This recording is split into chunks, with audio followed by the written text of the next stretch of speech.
Tinulungan nga ni Congressman Busita ang isang binatilyo na hindi makakuha ng lisensya dahil sa kanyang huling violation. Tama ba ito? Panoorin ang video mga brothers para magkaroon tayo ng idea.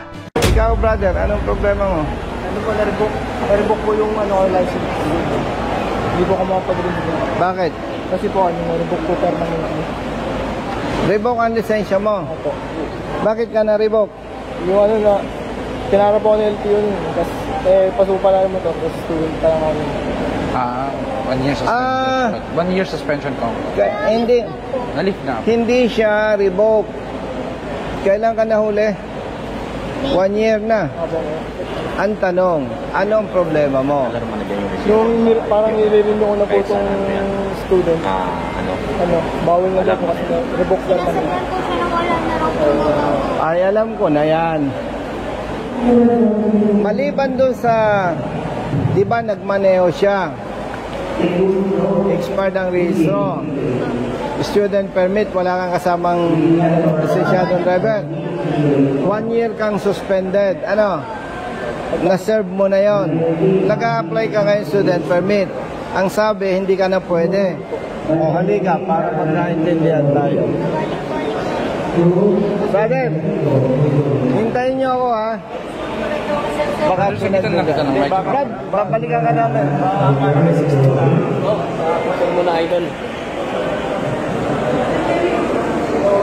Isa pa. Ang bagal naman. Thank you po. Bagal na. Ang sabi, hindi ka na pwede. Tapos yung sinabi ko po mag-apply po ako ng appeal, pinapunta po ako dito sa may licensing. Sige, sir. Brother, sige. Thank you po. Sige. Antay ko na lang po yung tawag. Sige. Lang po. Sige. so much po. Brother, kinuha mo na.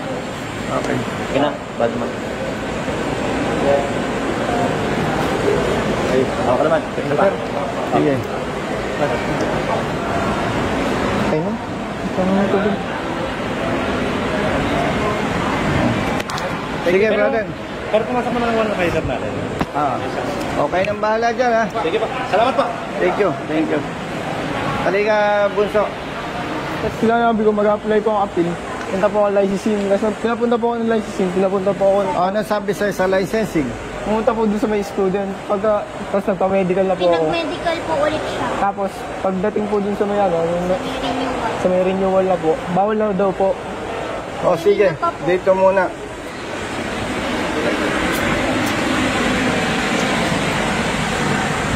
Pumunta ka sa adjudication. Opo, tapos sinabi ko po yung sa may wala daw po sila magagawa kasi sa kaso lang daw po sila. Ngayon, Maghapon na tayo dito, nagdugtong-dugtong na yung problema. Alam mo, hindi ito trabaho ng congressman eh. Tanong sino ba naman tutulong sa mga to? Brother, good afternoon. Ilang days na kayong paikot-ikot? ngayon po kami pumunta Ngayon dito. lang po siya pumunta. Pero matagal na po akong tumatawag sa LTO. Pinagpapasa-pasahan lang din po ako. Binibigyan-bigyan po ako ng iba't ibang number. Tapos di rin po sumasagot. Walang nag-entertain ng maayos, no? Opo. Kaya na Yan nyo at babaguhin natin yan. Kala ko nga po, hindi na po ako mag-aalisensya. Kasi sabi po sa San Mateo, wala daw po. Wala ng pag-asa, no? ilang tao na rin po yung nagsabi hindi na raw po magagawa ng paraan. Pero nagsisearch pa rin po ako. Partner! Ayaw, para hindi mainit. Oo nga, may kape ba dyan?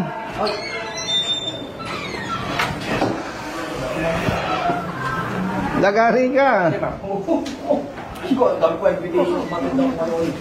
Ninong. Hindi, ano yan? Related din. Partner, Okay. ito kaya lumapit sa akin, as usual, actually hindi mo naman kontrolado lahat, pero ang feedback niya paikot-ikot eh. Tapos walang linaw at sinasabi na wala nang magagawa. Okay. From San Mateo, no? Opo. Ito pala, San Mateo Rizal na huli, doon din nagsettle. Opo. Pero, kaya kayo nakarating dito, sinasabi ng San Mateo Rizal ay Wala na raw po wala na rin magagawa, sabi ng San Mateo, LTO. Kaya sila pumunta dito. Yun ang situation. Ang clarification ko sa iyo, partner, considering na central office to, may proof naman at mabe-verify. From this office, malilift yung alarm. Is it possible? Yung nasa ng documents. Ito po yung isang ticket. Kasi kahit central tayo, ganito kasi yan po, kahit central tayo, may jurisdiction naman na tinatawag dyan sa office. Yes. Diba? Yes. Kung sa San Mateo ito, usually, dapat San Mateo mag-lift, di ba? Yun ang jurisdiction eh. Yes. Hindi Mateo. I agree. Pero brother, with all due respect, if I may suggest, sabihan natin yung San Mateo. Pacheck natin yung history kung Sige, sige. Okay. para makita natin. Kasi kung pwede namang i-reg, kung pwede namang i-lift dito, or kung hindi kaya na i-lift dito, una, kung pwedeng i-lift dito, pwede nga una. Kung may access ako, within 1 year yata suspension. Kung hindi pwede because of jurisdictional issues, tawagan natin ang hepe ng ano.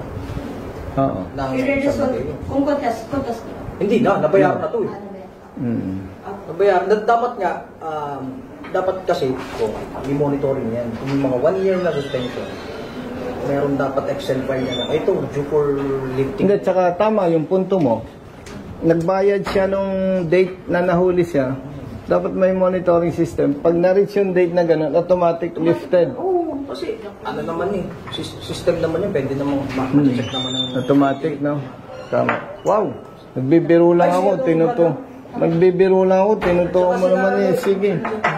4. Busy ka, pasensya ka na. Oh, down. Oo, basta ano, sabi ko nga sa'yo, lagi tayo magkakampi pa sa tama, diba? Bumara naman ang At brother, hindi man ako lalapit sa'yo kung mali. Mapapahiya ako sa'yo, ano? Di ba?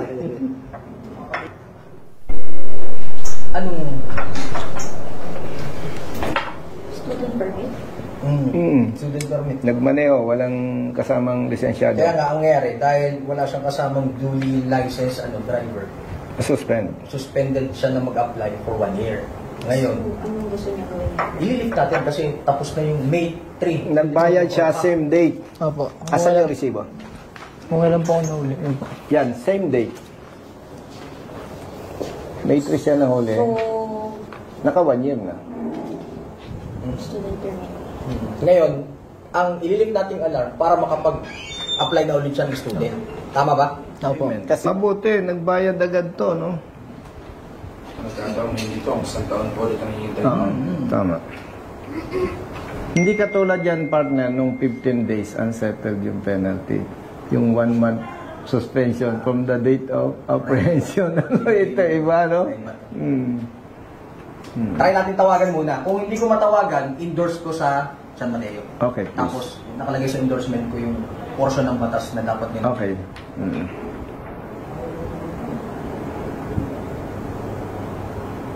Hello po, Chief. Chief, si Attorney Wendell nito ng Traffic Adjudication. Sir. Oo. Sir, may lumapit dito sa aking opisina. Nahuli siya ng improperly licensed kasi student permit ang meron siya. Tapos, wala siyang kasamang duly licensed driver. So, di ba, based sa JAW, meron siyang 1 year suspension para mag-apply ng lisensya. Ngayon, nakabayad na siya ng May 3, 2024 pa. Same date. Same date na nahuli siya. So, tapos na dapat yung period ng suspension niya. Hindi ko magalaw ngayon sa system ko dito sa taas, sa central, kasi syempre, hindi ko jurisdiction. In short, tama ka. Ililift natin kasi ang period ng ng payment is May 3, 2024. Ilang pasos ang taon na. Sige, pwede bang para hindi na pumunta dyan yung tao kasi paikot-ikot na to. I-forward ko sa iyo yung documents. Wala problema. Wala problema na bumalik siya ng SP basta ma-lift yung alarm. Okay, sige. Sige, Chief. Okay. Thank you, Chief. O, di ba? Pag tama, ang daling kausap ng LTO. Pag tama. Diba? Saka hindi naman, ang hirap naman kaya lumapit pag mali. Oo. Baka sumabit pa, ano? Sabi pa tapos. Isulat mo number mo dito, sir. Ito to, ball mo. Tapos, nasan si Reg? Pa-scan natin ito. Para may details siya. Reg, pa-scan ako nito. Para may details. I-scan pa natin itong apprehension history na. Hindi na. Receive. Kompleto. Kahit ito lang suggestion ko, no? Importante, resibo. At saka ito. Ito lang tatlo, brother. Nandito na lahat ng details. Makikita na yan sa system yan. Scan na nga. Tapos, send ko kay Chip. Tapos, brother, kung pag may conference kayo, ang maganda may brought out yan. Automatic. Pag na-reach yung period, monitoring, automatic, para hindi pa ikot-ikot ang tao. Ganun na, may pinagsabihan din kami sa BAC. Pinomonitor lahat ng mga... Tama ka. It's high time siguro na lahat ng ng mga huli monitor. Di ba sabi, bagong Pilipinas? Bagong LTO na naman talaga eh. Pero di ba? step by step kami. And then, hindi ko naman kayo ma-blame kasi yung mga problema, siyempre, ma-discover ninyo. Hindi naman isang bagsak Oo, yan. sa bagsakan, nandiyan na agad lahat. Diba? Gradual ninyo ma-discover eh. Kung hindi mo ilalapit na ganyan yun, hindi naman namin Hindi nyo ma-discover, di ba? Madami na rin. SOP na na talagang pag na-reach yung date, automatically. Actually, before, kailangan, hindi na kailangan ng manual intervention. Dapat. Kung baga system, ma-check na ng system, ngayong araw na to, lifted. Sa IT, alam yan eh. Dapat yung mga ganun. Brother Matt, sa IT, kayang-kaya yan. Sa system, na pag na-reach yung ganon, automatic, mawawala sa Hindi na alam. kailangan bang i-check na tao? Isang taon na ba yun? Yung hindi na ganun. Oh. System na lang. At the program. same time, in this case, wala nang ganitong usapan. Diba? Automatic na, pagpunta niya sa araw na yun, kinabukasan, lifted na. Pwede na. So, okay na kayo? Sige. Tatawagan ka namin po ha. Okay po. Isipin mo, director pang tatawag sa'yo. Sa amin ako si attorney. Director, dito ka sa gitna. Sa gitna ka namin. Kayo ang aming VIP. Oo nga, oo. Kasi Tama public yun. servants kami. Okay po. 1, 2, 3, smile po. Tapos 1, 2, 3. Okay po. Okay, salamat po. Thank you so much po, sir. Kinakabahan ako dito. Baka maging ninong ka dito. Salamat po, sir. Okay. Sige.